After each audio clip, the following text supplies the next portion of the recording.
Bonjour et soyez les bienvenus pour votre émission 100% tourisme. Alors, à notre grand regret, sans Mélanie qui est partie suivre d'autres itinéraires. Au nom de toute l'équipe, évidemment, nous tenons à la saluer pour son implication, son travail, son dynamisme. Grâce à elle, cette émission a vu le jour. Elle va perdurer, bien évidemment, car un peu comme les 1000 étangs, nous avons encore 1000 thèmes à explorer. Et ce mois-ci, nous allons nous intéresser à la randonnée, puisque bien plus qu'un simple loisir ou qu'une simple promenade en famille, eh bien, la rando est devenue un véritable axe stratégique pour le tourisme de nature. Et nous avons le plaisir d'accueillir sur le plateau notamment Aurélie Lestage, bonjour, Bonjour. Agent de développement au comité régional et comité départemental de la randonnée pédestre. Nous l'évoquerons avec vous. En face de vous, Charles Guillotot, bonjour. Bonjour. Le monsieur rando du département, plus précisément chargé d'études en aménagement à l'agence de développement touristique de l'Indre. Et puis avec nous, Johan Francisco, bonjour, directeur de l'Office de tourisme d'Aiguzon. Alors avec vous, évidemment, on évoquera le traditionnel salon de la rando qui a lieu tous les ans. On évoquera la rando de la Brenne, mais aussi la numérisation des sentiers, la rando pour tous, la marche nordique, mais aussi le géocaching. Alors au sommaire, comme chaque mois, nos sentiers buissonniers nous emmèneront à la découverte du château de Bouges.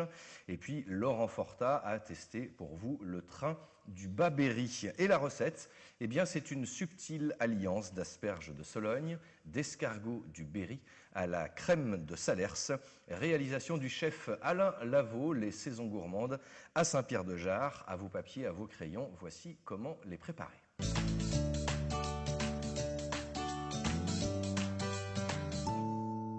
Bonjour, donc je vous ai préparé une recette d'asperges de Sologne et escargots à la crème de Salers. Les escargots que l'on trouve derrière Issoudun, nous avons la chance d'avoir un producteur, la maison Jacquin. Pour débuter cette recette, on va commencer par les asperges. On va mettre notre eau à chauffer, gros sel, jus de citron, tout simplement pour qu'elle reste verte pour nos escargots. J'ai préparé mon bouquet garni, classique. Je vais y mettre un peu de poivre en grains. J'y mets aussi un peu de coriandre. Et en fait, ça va nous servir à plonger juste nos escargots dedans pour les remettre en température. Pour la recette, je vais prendre 4 décilitres de lait. Et je vais mettre 2 décilitres de crème. Je mets dans ma casserole et je mets à chauffer. Je vais le monter en température. Attention, c'est pas une ébullition, hein. Le Salers, on en met l'équivalent de 90 grammes. Toujours, je suis parti sur une recette pour environ 6 personnes. Hein. Voilà, mon fromage est prêt. Donc, j'attends tout cela, les mises en température, c'est-à-dire mon bouillon qui infuse, mes asperges que l'on va bientôt mettre à cuire, et là, ma sauce, c'est pareil. On va pouvoir cuire nos asperges, donc une eau à ébullition, on les plonge dedans, tout ensemble. Hop. On va les cuire 3-4 minutes. On vérifie toujours. Hein. Alors là, je pense que nos asperges sont prêtes. Impeccable. Donc, on va sortir nos asperges. Et tout de suite dans l'eau froide. On les met à égoutter pour pas qu'elles se gorgent d'eau non plus. Impeccable. Ça, notre mélange de lait et de crème arrive à température. On va y incorporer notre fromage. J'ai dit environ 90 grammes à peu près. Choisissez un bon salaire, ça allait chez un crémier. Hein. Et je vais faire fondre tout doucement. Ça vous fait comme un lait. Pour la consistance, vous pouvez y rajouter un tout petit peu de maïzena. Moi, j'aime, je vous ai dit tout à l'heure, y rajouter un petit peu de poivre. Et le sel, je vais voir une fois que tout sera mélangé.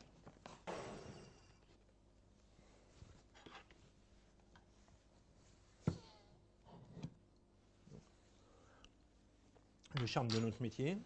Je la remets dans la casserole. Mes escargots, on va les mettre à chauffer. Après avoir enlevé les escargots du courbouillon, j'ai mis mon beurre à clarifier dans mon sautoir. On va faire la même chose avec nos asperges. Ils sont magnifiques, les asperges. Les escargots que l'on va mettre autour. Voilà, il ne faut pas que ça ressemble à une sauce comme une béchamel. Sa présentation dans l'assiette, on peut avoir des herbes, un petit caramel de légumes. Voilà, bon appétit.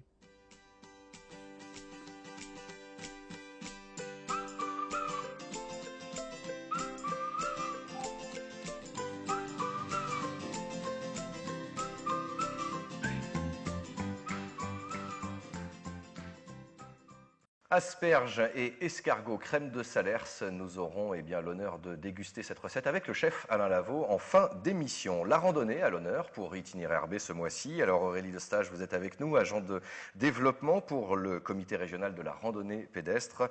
Dans l'Indre, peut-être pour commencer sur quelques chiffres, le comité il regroupe beaucoup d'associations et surtout beaucoup d'adhérents.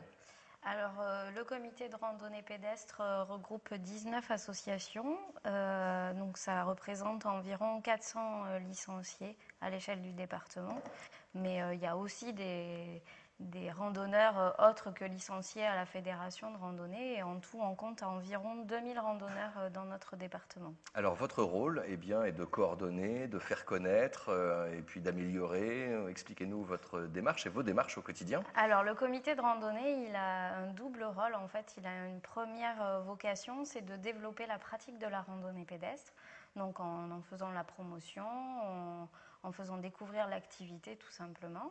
Et ensuite, il a une deuxième mission qui consiste à développer la randonnée pédestre, mais plutôt sur le volet aménagement en fait. Donc c'est tout ce qui concerne la création et l'entretien des itinéraires permanents en fait, donc qu'on va pouvoir pratiquer toute l'année. Un travail en collaboration et collaboration très étroite avec l'ADT, l'Agence de développement touristique de l'Indre. Charles Guillotot, vous avez mené un gros travail. Alors c'est régulier, là on va reparler de la requalification, mais aussi déjà dans le début des années 90 pour mettre en place ce schéma de la rando dans un contexte législatif bien précis. Bien précis en effet, puisqu'on a des textes de loi de référence qui donne mission au président du Conseil général de l'Indre, conseil départemental aujourd'hui, de recenser tous les chemins qui peuvent servir à la randonnée.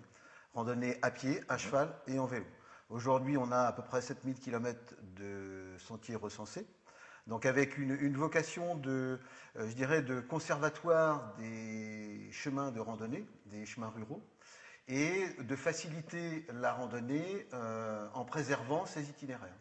C'est les principaux objectifs des lois donc votées en 1983. Et alors tout ça se fait aussi en collaboration et en lien avec les mairies, on est bien d'accord? Oui, en effet. Les décisions, le choix du plan de randonnée se fait avant tout avec Monsieur le maire et avec ses proches collaborateurs.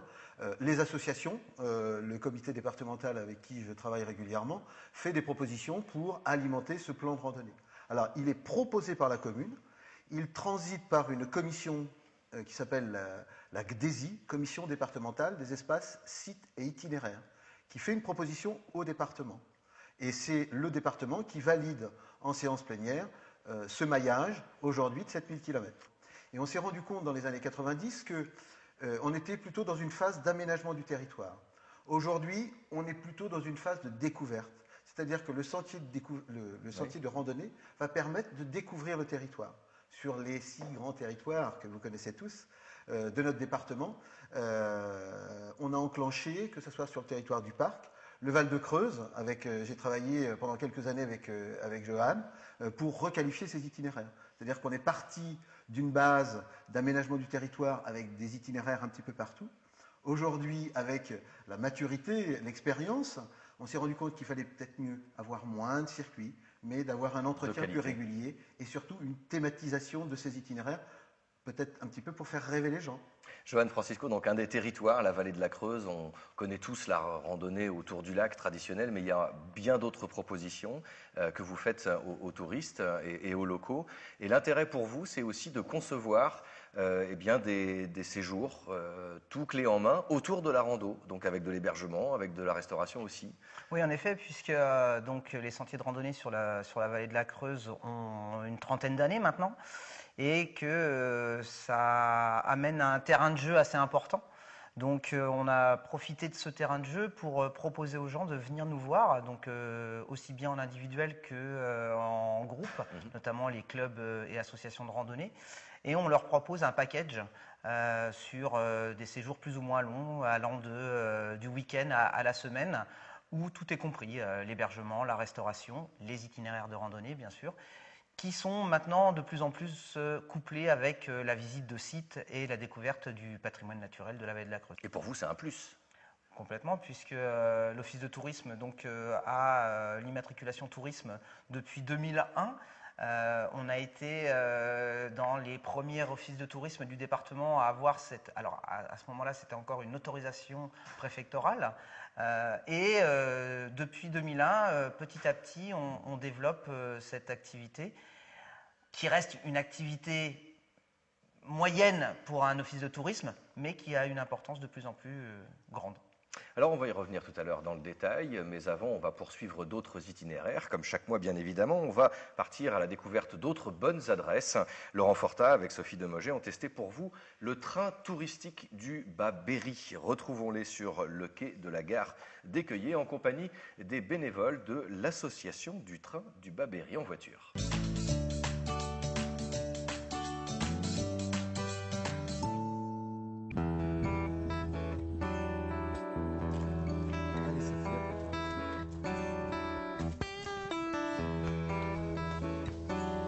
Bonjour Jean-Claude. Bonjour Sophie. Bonjour Jean-Claude. Bonjour. Jean-Claude, vous allez nous présenter le train touristique de la Saba. C'est une association composée de bénévoles qui a dans un premier temps entrepris de sauvegarder cette ligne, donc d'éviter la démolition et le déferrage, qui a entrepris de remettre en état la plateforme, 27 km 500 actuellement, puis trouver du matériel, des autorails, des voitures voyageurs, des locomotives pour pouvoir transporter des voyageurs. Alors, on emprunte ici l'une des dernières voies métriques de France. Alors, c'est quoi une voie métrique? Une voie métrique, comme son nom l'indique, c'est une voie dont l'écartement est d'1 mètre. Et il en reste effectivement 4 à l'heure actuelle. On retourne aussi au temps de la vapeur. C'est ça aussi qui intéresse les gens? La vapeur, c'est retrouver la traction d'origine, à l'époque où il y avait du charbon, et on n'avait pas d'autres ressources, on n'avait pas de pétrole, on n'avait pas inventé encore des moteurs puissants pour le matériel autorail, par exemple, et donc toute la traction se faisait à la vapeur. Il y a aussi l'autorail. Il y a les autorails qui sont l'époque intermédiaire, c'est-à-dire l'après-deuxième guerre mondiale. À quel moment on peut emprunter soit la machine à vapeur, soit ces autorails? La pleine saison, c'est juillet-août jusqu'aux fêtes du patrimoine, le 3e dimanche de septembre. La circulation vapeur est prévue tous les dimanches et tous les mercredis entre le 1er juillet et la mi-septembre. Alors, c'est quoi l'itinéraire? C'est quoi le circuit? Cette année, avec l'arrivée en gare de Lucelles-Mal, nous pourrons parcourir l'intégralité de la ligne. Alors, Argy, il y a un château, pas très loin, il y a Valençay. Il y a aussi à proximité Bouges, qui est un très beau château. Et puis la base de loisirs de la Foulquetière, un plan d'eau, on peut y pique-niquer. Les mercredis, les horaires sont aménagés pour pouvoir pique-niquer et reprendre les trains l'après-midi pour parcourir la ligne.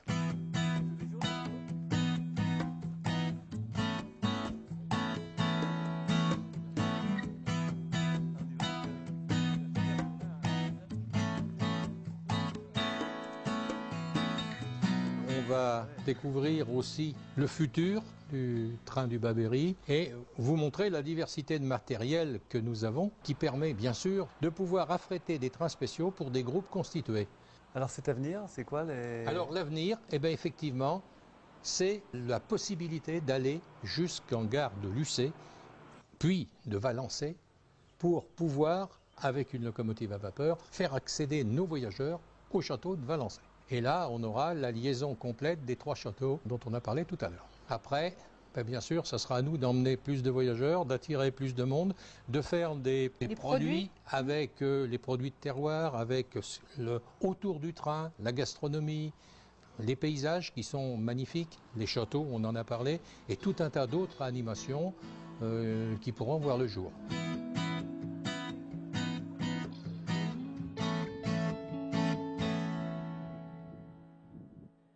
Le train touristique du Bas-Berry et ses multiples voies de découverte qui propose aussi des journées spéciales à l'occasion notamment de la fête du train ou de la fête de la vapeur.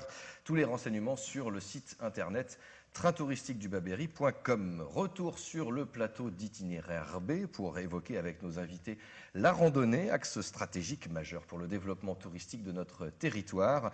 Alors nous en parlions avec Joanne Francisco tout à l'heure. Éguzon devient chaque année la capitale, on va dire, presque mondiale de la randonnée avec le salon du même nom. Cela dure depuis 1999. Top du tourisme 2015, en marge de la fête de la Châtaigne. C'est là où on voit que tourne autour de la randonnée tout un tas d'activités, une grosse économie même. Tout à fait. Donc cette fête de la Châtaigne va fêter ses 30 ans cette année, avec les randonnées de la Châtaigne et le salon de la randonnée donc, qui date de 1999. La question qui s'était posée quand on a commencé à parler de ce salon de la rando, c'est pourquoi être obligé d'aller dans les grandes villes pour découvrir la randonnée. On voulait un petit peu délocaliser ce système et Aiguzon s'est positionné. Et donc en 99, on a commencé avec une petite quinzaine d'exposants sous une place, sous un chapiteau assez sombre. Et maintenant, on accueille une bonne trentaine d'exposants qui sont renouvelés d'année en année. Et entre 8 et 10 000 visiteurs selon les intempéries, puisque la Toussaint n'est pas forcément propice à la randonnée, en tout cas sur la vallée de la Creuse. Alors Aurélie de Stage, la rando, évidemment, elle évolue, elle est obligée de s'adapter, de se développer, bien évidemment. Notamment deux nouvelles tendances. Je voudrais qu'on aborde d'abord la marche nordique, alors un petit peu plus sportive. Oui. C'est pour toucher d'autres publics ou compléter, disons, la rando traditionnelle, la rando classique?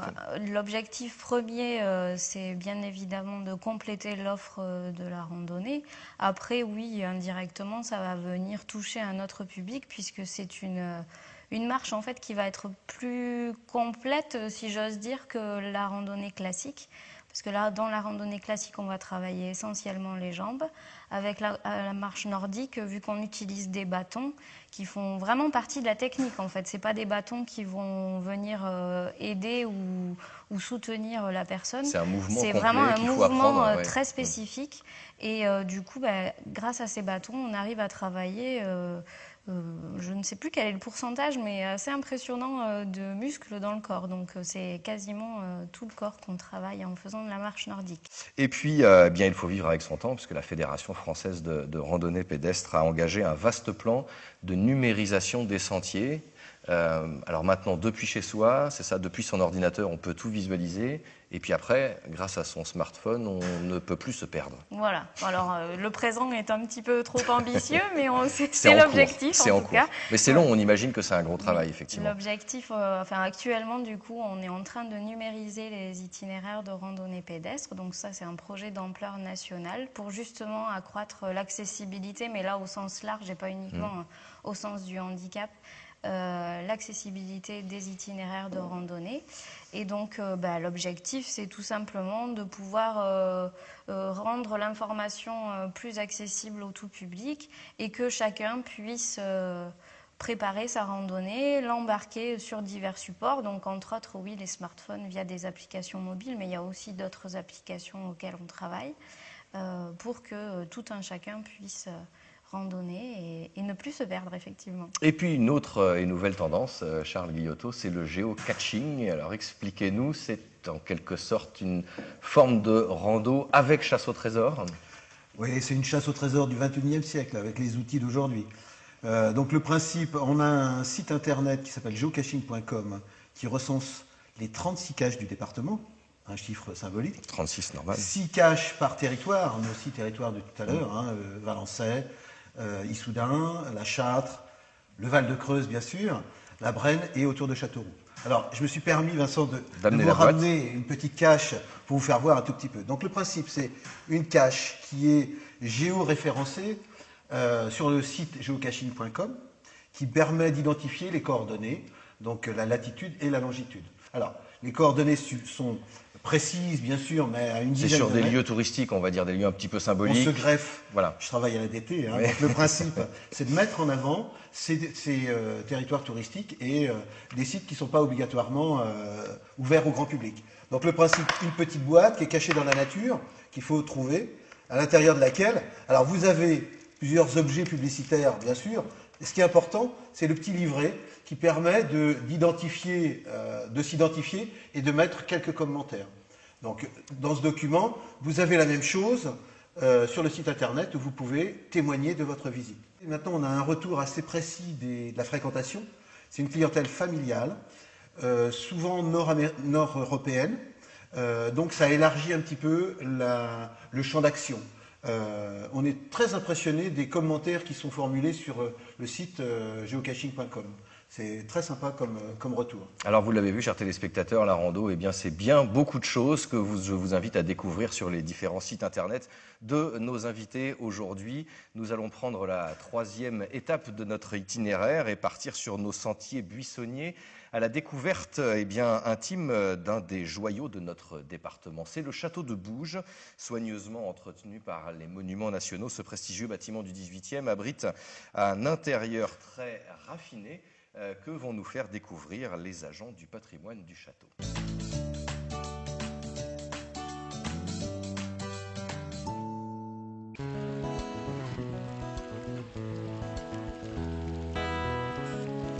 Le château de Bouges se trouve dans le Bois-Chaud Nord, dans le département de l'Indre. Ce château, c'est une construction du début du 18e, milieu 18e à peu près. Une construction un petit peu particulière puisqu'on a un château dans l'esprit des châteaux à l'italienne, c'est-à-dire plutôt carré. Ce château, il a été construit par Leblanc de Marnaval, qui était maître des forges à Clavières et qui gérait aussi la manufacture de drap royal dans la forêt de Châteauroux. À l'époque, c'était 2 hautes fonctions, il a voulu montrer qu'il avait du pouvoir, il a fait un château. On a vu passer beaucoup de propriétaires. Le plus connu, c'est Talleyrand, qui n'a sûrement jamais mis les pieds chez nous. Il avait acheté pour la duchesse de Dino.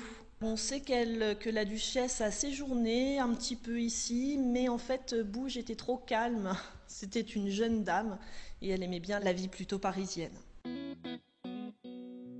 Tout ce que l'on a aujourd'hui, tout ce que l'on voit au cours de la visite, c'est essentiellement les derniers propriétaires qui nous l'ont rapporté à Bouges. Monsieur Viguier était le PDG du bazar de l'hôtel de ville et sa femme était d'une famille de tisserands de Romorantin, la famille Normand.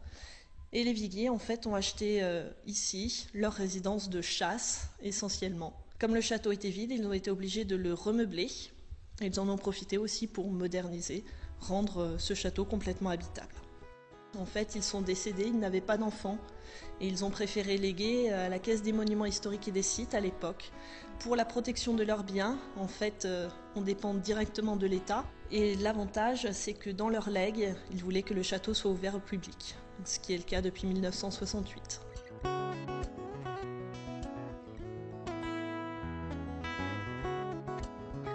C'est un parc à l'anglaise, dans l'esprit de l'époque, agrémenté d'un jardin à la française. C'est plutôt la création des Duchesne, père et fils, appelé par les avant-derniers propriétaires la famille Dufour à la fin du 19e siècle. Par contre, le jardin à la française, le jardin bouquetier, c'est la création de Madame Viguier. C'était le potager du château avant l'arrivée des Viguier et Madame aimait énormément les fleurs. Elle ne voulait pas dénaturer le jardin à la française et le parc qui avait été créé par les Dufour. Donc elle a décidé de créer son jardin de fleurs à la place du potager. Le parc a reçu l'année dernière le label Ensemble arboré remarquable. Le parc, aujourd'hui 85 hectares, est accessible aux horaires d'ouverture du château uniquement, pas tout le reste de l'année, mais uniquement pour les horaires d'ouverture du château.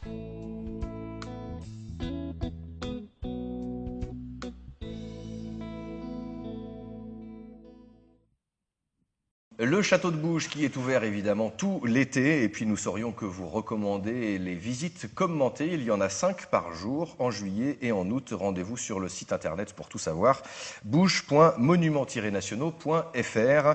Itinéraire B, 3e et 4e maintenant édition. Et nous accueillons notre chef du mois, Alain Lavaux. Bonjour. Bonjour messieurs. Bienvenue sur notre plateau Les Saisons Gourmandes à Saint-Pierre-de-Jarre. Et cette recette alliance surprenante, les asperges de Sologne, les escargots du Berry et la crème de Salers, d'où vous est venue cette idée de ce mélange un peu subtil. Alors pendant ce temps-là, nos invités vont pouvoir déguster et tester cette magnifique recette. Alain Lavaux. Alors les asperges de Sologne, parce que j'ai des producteurs qui sont en Sologne, c'est un produit que je connais, qui revient à la région. Oui, c'est Berry, mais c'est la grande région. C'est exactement ça. Et de temps en temps, j'arrive même à déborder un peu du côté de Chambord, mais Saint-Pierre-de-Jarre et puis la région, on n'en est pas si loin que ça. Les escargots, parce que c'est un producteur fabuleux qui fait un produit juste extraordinaire, qui est pas loin d'ici. Voilà, la maison Jacquin, qui est juste à côté. À quelques kilomètres de Lignières. Et puis, ce mélange, en fait, crème de Salers, c'est un produit que je connais depuis de nombreuses années. Et je dois vous avouer que je l'avais déjà fait avec du chèvre et je voulais présenter autre chose. Donc, je suis sorti un peu du Berry, mais c'est quelque chose qu'on pourrait faire avec du chèvre. Mais bon, le salaire, c'est un côté sympa. Alors, il faut prendre des forces. Charles, je vous ai dit, monsieur Rando, un rendez-vous évidemment incontournable dans l'Inde, c'est la rando de la Brenne. En effet, au mois d'août, ça doit être le deuxième week-end d'août, 7, 8, 9 août 2015. 3 jours de randonnée pour découvrir le territoire du parc naturel régional de la Brenne, autour de Belle-Bouche. Donc 3 belles journées, le vendredi, le samedi et le dimanche. Et puis il y a de l'animation en plus. Johan Francisco, donc on a le temps encore. 31 octobre, 1er novembre pour la fête de la Châtaigne et le salon de la rando.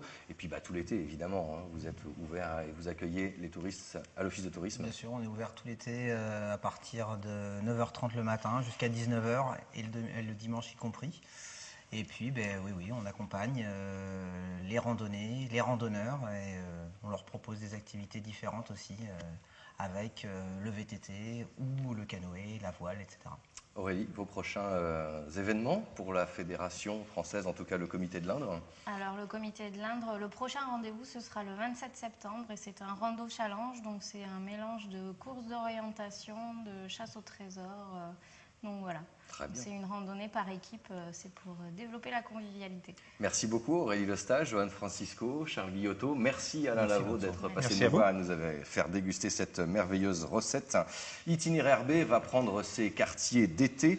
Revoyez bien sûr toutes nos émissions sur berryprovince.com et biptv.tv pour retrouver aussi toutes les bonnes idées de sortie pour ces beaux jours. Retrouvons-nous en septembre. Nous visiterons le prestigieux château de Valençay.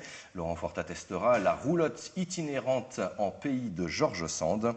Et notre débat s'intéressera à la richesse viticole dans l'Indre. Évidemment, nous serons en pleine actualité des vendanges.